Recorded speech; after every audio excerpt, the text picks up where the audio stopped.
Hi ಸ್ನೇಹಿತರೆ, ಶಾನ್ baby foods ಚಾನಲ್ಗೆ ಸ್ವಾಗತ. ನಾನಿವತ್ತು 8 ತಿಂಗಳ ಮಗುವಿಂದ ಹಿಡಿದು ಎಲ್ಲ ವಯಸ್ಸಿನ ಮಕ್ಕಳಿಗೂ ಮಾಡಿಕೊಡುವಂಥ 2 ರೀತಿಯಾದ ಹೆಲ್ತ್ ಡ್ರಿಂಕ್ ಮಾಡೋದನ್ನು ತಿಳಿಸ್ಕೊಡ್ತಾ ಇದ್ದೀನಿ. ಇದನ್ನು ನೀವು ಮಕ್ಕಳಿಗೆ ಬೆಳಗ್ಗೆ ಅಥವಾ ಸಂಜೆ ಟೈಮಲ್ಲಿ ಮಾಡಿ ಕುಡಿಸ್ಬೋದು. ಇದನ್ನು ನೀವು ಪ್ರತಿದಿನ ಮಕ್ಕಳಿಗೆ ಮಾಡಿಕೊಡೋದ್ರಿಂದ ಮಕ್ಕಳ ವೆಯ್ಟ್ ಆಗಿರ್ಬೋದು, ಹೈಟ್ ಆಗಿರ್ಬೋದು, ಕಲರ್ ಆಗಿರ್ಬೋದು ತುಂಬ ಚೆನ್ನಾಗಿ ಇಂಪ್ರೂವ್ ಆಗುತ್ತೆ. ಸೊ 2 ರೆಸಿಪಿಗಳನ್ನ ಮಾಡೋದು ಯಾವ ರೀತಿ ಅಂತ ನೋಡೋಣವಾ. ನಮ್ಮ ಮೊದಲನೇ ರೆಸಿಪಿ ಕ್ಯಾರೆಟ್ ಮತ್ತು ಡೇಟ್ಸ್ನ ಉಪಯೋಗಿಸ್ಕೊಂಡು ಮಾಡುವಂಥ ಹೆಲ್ತ್ ಡ್ರಿಂಕ್. ಮಗುಗೆ ಈ ಜ್ಯೂಸ್ನ ನೀವು ಮಾಡಿ ಕೊಡೋದ್ರಿಂದ ಮಕ್ಕಳಲ್ಲಿರುವಂಥ ರಕ್ತಹೀನತೆ ಸಮಸ್ಯೆನ ಇದು ದೂರ ಮಾಡುತ್ತೆ. ಅದೇ ರೀತಿ ಮಕ್ಕಳ ಕಲರ್ ಕೂಡ ಇದರಿಂದ ತುಂಬ ಚೆನ್ನಾಗಿ ಇಂಪ್ರೂವ್ ಆಗುತ್ತೆ. ಸೊ ಬನ್ನಿ ಇದನ್ನು ಮಾಡೋದು ಯಾವ ರೀತಿ ಅಂತ ನೋಡೋಣ. ಮೊದಲು ಒಂದು ಪ್ಯಾನ್ ತೊಗೊಂಡು ಮೀಡಿಯಮ್ ಸೈಜ್ದು 1 ಕ್ಯಾರೆಟ್ನ ಕಟ್ ಮಾಡಿಬಿಟ್ಟು ಸೇರಿಸ್ಕೊಳ್ಳಿ. ಇದರ ಜೊತೆಗೇ 2 ಡೇಟ್ಸ್ ಸೇರಿಸ್ಕೊಳ್ಬೇಕು. ನೀವು ಬೇಕಿದ್ರೆ ಒಣ ಖರ್ಜೂರನೂ ಉಪಯೋಗಿಸ್ಬೋದು, ಆದರೆ ಅದನ್ನು ಮೊದಲು ನೆನೆಸ್ಬಿಟ್ಟು ನಂತರನೇ ಉಪಯೋಗಿಸ್ಬೇಕು. ಸೊ ಈಗ ಇದಕ್ಕೆ 1 ಕಪ್ ನೀರು ಸೇರಿಸ್ಬಿಟ್ಟು ಈ ಪಾತ್ರೆನ ಗ್ಯಾಸ್ ಸ್ಟವ್ ಮೇಲೆ ಇಟ್ಟು ಲೋ ಟು ಮೀಡಿಯಮ್ ಫ್ಲೇಮಲ್ಲಿ 10 ನಿಮಿಷ ಬೇಯಿಸ್ಕೊಳ್ಬೇಕು. ಅಂದರೆ ಕ್ಯಾರೆಟ್ ಸಾಫ್ಟ್ ಆಗಬೇಕು, ಅಲ್ಲಿವರೆಗೂ ಬೇಯಿಸ್ಕೊಳ್ಳಿ. ಕ್ಯಾರೆಟ್ನ ಈ ರೀತಿ ಬೇಯಿಸ್ಬಿಟ್ಟು ನಂತರ ನೀವು ಮಗುಗೆ ಜ್ಯೂಸ್ ಮಾಡಿ ಕೊಡೋದ್ರಿಂದ ಮಕ್ಕಳಿಗೆ ಚೆನ್ನಾಗಿ ಜೀರ್ಣ ಆಗುತ್ತೆ. ಅದೇ ರೀತಿ ಕ್ಯಾರೆಟಲ್ಲಿ ರಾ ಸ್ಮೆಲ್ ಇರುತ್ತಲ್ವ, ಅದೆಲ್ಲ ಹೊರಟೋಗಿರುತ್ತೆ. ಸೊ ಮಕ್ಕಳು ಕೂಡ ಇಷ್ಟಪಟ್ಟು ಕುಡಿತಾರೆ. ಸೊ ನೋಡಿ, ಕರೆಕ್ಟಾಗಿ 10 ಮಿನಿಟ್ಸ್ಗೆ ಕ್ಯಾರೆಟ್ ಚೆನ್ನಾಗಿ ಬೆಂದಿರುತ್ತೆ. ಈಗ ಗ್ಯಾಸ್ ಫ್ಲೇಮ್ನ ಆಫ್ ಮಾಡಿಬಿಟ್ಟು ಇದನ್ನು ಪೂರ್ತಿಯಾಗಿ ತಣ್ಣಗಾಗೋದಕ್ಕೆ ಬಿಡಬೇಕು. ಸೊ ನೋಡಿ, ಇದು ಈ ರೀತಿ ಪೂರ್ತಿಯಾಗಿ ತಣ್ಣಗಾದ್ಮೇಲೆ ಇದನ್ನು ಒಂದು ಬ್ಲೆಂಡರ್ ಜಾರಿಗೆ ಸೇರಿಸ್ಕೊಳ್ಳಿ. ಇದರ ಜೊತೆಗೇ ಒಂದು ಚಿಕ್ಕ ಪೀಸ್ ಶುಂಠಿ, ಸ್ವಲ್ಪ ದಾಳಿಂಬೆ ಬೀಜಗಳನ್ನು ಸೇರಿಸ್ಕೊಳ್ತಾ ಇದ್ದೀನಿ. ದಾಳಿಂಬೆ ಬೀಜಗಳನ್ನು ನೀವು ಪ್ರತಿದಿನ ಮಗುಗೆ ಕೊಡೋದ್ರಿಂದ ಮಗುವಲ್ಲಿ ರಕ್ತಹೀನತೆ ಸಮಸ್ಯೆ ಬರೋದಿಲ್ಲ, ಮಗುನು ಆರೋಗ್ಯವಾಗಿರುತ್ತೆ. ಈಗ ನಾನಿಲ್ಲಿ ಒಂದು ಚಿಕ್ಕ ಲೋಟ ಹಾಲು ಸೇರಿಸ್ಬಿಟ್ಟು ಇದನ್ನು ರುಬ್ಕೊಳ್ತಾ ಇದ್ದೀನಿ. 1 ವರ್ಷ ಒಳಗಡೆ ಇರುವಂಥ ಮಗು ಆದರೆ ಹಾಲಿಗೆ ಬದಲಾಗಿ ನೀರು ಉಪಯೋಗಿಸ್ಬೋದು. 1 ವರ್ಷ ಮೇಲ್ಪಟ್ಟ ಮಕ್ಕಳಾದರೆ ಮಾತ್ರ ನೀವು ಕೌ ಮಿಲ್ಕ್ನ ಉಪಯೋಗಿಸ್ಬೇಕು. ಸೊ ನೋಡಿ, ಈ ರೀತಿ ನುಣ್ಣಗೆ ಇದನ್ನು ರುಬ್ಕೊಂಡಿದ ನಂತರ ಫಿಲ್ಟರ್ ಮಾಡ್ಕೊಳ್ಬೇಕು. ಈಗಾಗಲೇ ನಮ್ಮ ಚಾನಲಲ್ಲಿ ದಾಳಿಂಬೆ ಬೀಜಗಳನ್ನು ಪಾಪುಗೆ ಯಾವ ರೀತಿಯೆಲ್ಲ ಕೊಡ್ಬೋದು ಅಂತ ವಿಡಿಯೋ ಶೇರ್ ಮಾಡಿದ್ದೀನಿ. ಆ ವಿಡಿಯೋ ಲಿಂಕ್ ಕೂಡ ಡಿಸ್ಕ್ರಿಪ್ಷನ್ ಬಾಕ್ಸಲ್ಲೇ ಕೊಟ್ಟಿರ್ತೀನಿ, ಬೇಕಿದ್ರೆ ನೀವು ಚೆಕ್ ಮಾಡ್ಕೊಳ್ಬೋದು.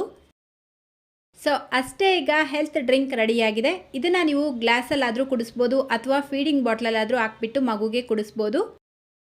ಬೆಳಿಗ್ಗೆ, ಸಂಜೆ, ಮಧ್ಯಾಹ್ನ ಯಾವಾಗ ಬೇಕಾದರೂ ಈ ಜ್ಯೂಸ್ನ ನೀವು ಪಾಪುಗೆ ಮಾಡಿಕೊಡ್ಬೋದು. ನಾವಿದರಲ್ಲಿ ಶುಂಠಿ ಮತ್ತು ಡೇಟ್ಸ್ ಸೇರಿಸಿರೋದ್ರಿಂದ ಮಕ್ಕಳಿಗೆ ಕೋಲ್ಡ್ ಆಗೋದಿಲ್ಲ.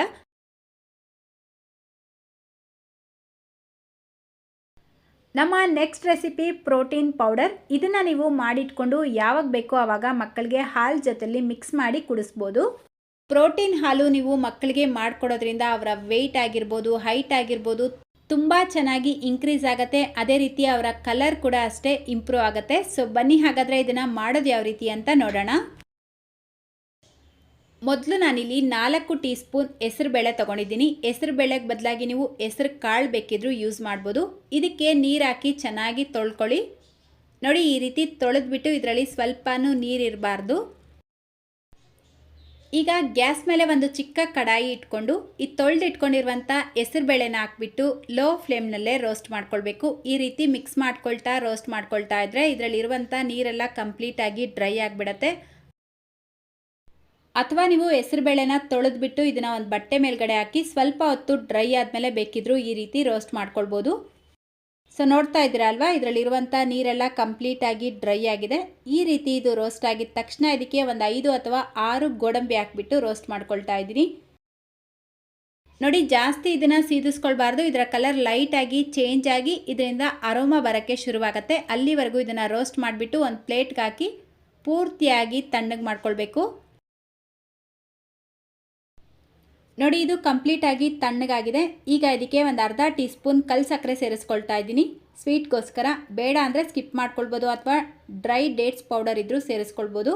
ಇದರ ಜೊತೆಗೇ ಫ್ಲೇವರ್ಗೋಸ್ಕರ 1 ಏಲಕ್ಕಿ ಹಾಕ್ಬಿಟ್ಟು ಇದೆಲ್ಲವನ್ನು ಒಂದು ಬ್ಲೆಂಡರ್ ಜಾರ್ಗೆ ಹಾಕಿ ನುಣ್ಣಗೆ ಪೌಡರ್ ಮಾಡ್ಕೊಳ್ಬೇಕು.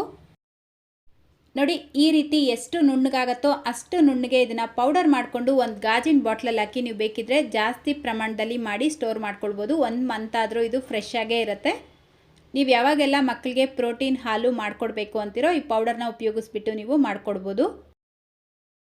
ಸೊ ಇದೇ ಪೌಡರ್ನ ಉಪಯೋಗಿಸ್ಕೊಂಡು ಹಾಲು ಯಾವ ರೀತಿ ಮಾಡೋದು ಅಂತ ನೋಡೋಣ. ಈ ರೀತಿ ಒಂದು ಪಾತ್ರೆ ತಗೊಂಡು ರೆಡಿ ಮಾಡ್ಕೊಂಡಿರುವಂಥ ಈ ಪೌಡರ್ 1 ಟೀ ಸ್ಪೂನ್ ಸೇರಿಸ್ಕೊಳ್ಳಿ. ಇದಕ್ಕೇನೆ ಅರ್ಧ ಲೋಟ ನೀರು ಸೇರಿಸ್ಬಿಟ್ಟು ಗಂಟು ಇಲ್ಲದೆ ಇರೋ ಥರ ಚೆನ್ನಾಗಿ ಮಿಕ್ಸ್ ಮಾಡಿ ಈ ಪಾತ್ರೆನ ಗ್ಯಾಸ್ ಸ್ಟವ್ ಮೇಲೆ ಇಟ್ಟು 2 ಅಥವಾ 3 ನಿಮಿಷ ಮಿಕ್ಸ್ ಮಾಡ್ಕೊಳ್ತಾ ಕುದಿಸ್ಕೊಳ್ಬೇಕು.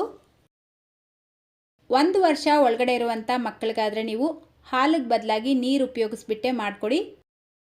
ಅದೇ ನೀವು 1 ವರ್ಷ ಮೇಲ್ಪಟ್ಟ ಮಕ್ಕಳಿಗೆ ಮಾಡಿಕೊಡ್ತಾ ಇದ್ದೀರಾ ಅಂದರೆ ಕೌ ಮಿಲ್ಕ್ ಯೂಸ್ ಮಾಡಿಬಿಟ್ಟೆ ಮಾಡಿಕೊಡಿ. ನೋಡಿ, ಕರೆಕ್ಟಾಗಿ 2-3 ನಿಮಿಷ ಇದನ್ನು ಚೆನ್ನಾಗಿ ಕುದಿಸ್ಕೊಂಡಿದ್ದ ನಂತರ ಇದಕ್ಕೆ 1 ಲೋಟ ಕೌ ಮಿಲ್ಕ್ ಸೇರಿಸ್ಕೊಂಡು ಮತ್ತೆ ಒಂದು ಸಲ ಮಿಕ್ಸ್ ಮಾಡಿ 2 ಅಥವಾ 3 ನಿಮಿಷ ಇದನ್ನು ಚೆನ್ನಾಗಿ ಕುದಿಸ್ಕೊಳ್ಬೇಕು. ನೀವೇನಾದರೂ ಪಾಪುಗೆ ಫಾರ್ಮುಲಾ ಮಿಲ್ಕ್ ಕೊಡ್ತಾ ಇದ್ದರೆ ಅದರಲ್ಲಿ ಇದನ್ನು ಹಾಕ್ಬೋದಾ ಅಂತ ಕೇಳ್ಬೋದು. ಆ ರೀತಿ ಮಾಡಬಾರ್ದು. ಫಾರ್ಮುಲಾ ಮಿಲ್ಕ್ ಅಂದರೆ ಪೌಡರ್ ಹಾಲು, ಅದರ ಜೊತೆಗೆ ನೀವು ಯಾವುದೇ ಪದಾರ್ಥಗಳನ್ನು ಮಿಕ್ಸ್ ಮಾಡಿ ಮಗುಗೆ ಕುಡಿಸ್ಬಾರ್ದು. ಸೊ ನೋಡಿ, ಇದು ಈ ರೀತಿ ಚೆನ್ನಾಗಿ ಕುದಿಸ್ಕೊಂಡಿದ್ದ ನಂತರ ಒಂದು ಗ್ಲಾಸಲ್ಲಿ ಫಿಲ್ಟರ್ ಮಾಡ್ಕೊಳ್ತಾ ಇದ್ದೀನಿ. ನಿಮ್ಮ ಪಾಪು ಗ್ಲಾಸಲ್ಲಿ ಹಾಲು ಕುಡಿಯುತ್ತೆ ಅಂದರೆ ಗ್ಲಾಸಲ್ಲೇ ಕೊಡಿ, ಅಥವಾ ಫೀಡಿಂಗ್ ಬಾಟ್ಲಲ್ಲಿ ಬೇಕಿದ್ರೂ ಕೊಡ್ಬೋದು.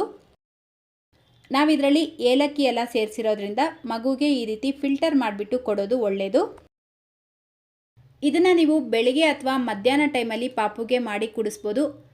ಅಥವಾ ನೀವು ರಾತ್ರಿ ಮಲ್ಗೋದಕ್ಕೆ ಮುಂಚೆ ಮಾಡಿಕೊಡ್ತೀರಾ ಅಂದರೆ ಇದರ ಜೊತೆಗೆ ಒಂದು ಚಿಟಿಕೆ ಅಷ್ಟು ಅರಿಶಿನ ಮಿಕ್ಸ್ ಮಾಡಿಬಿಟ್ಟು ಪಾಪುಗೆ ಕುಡಿಸ್ಬೋದು.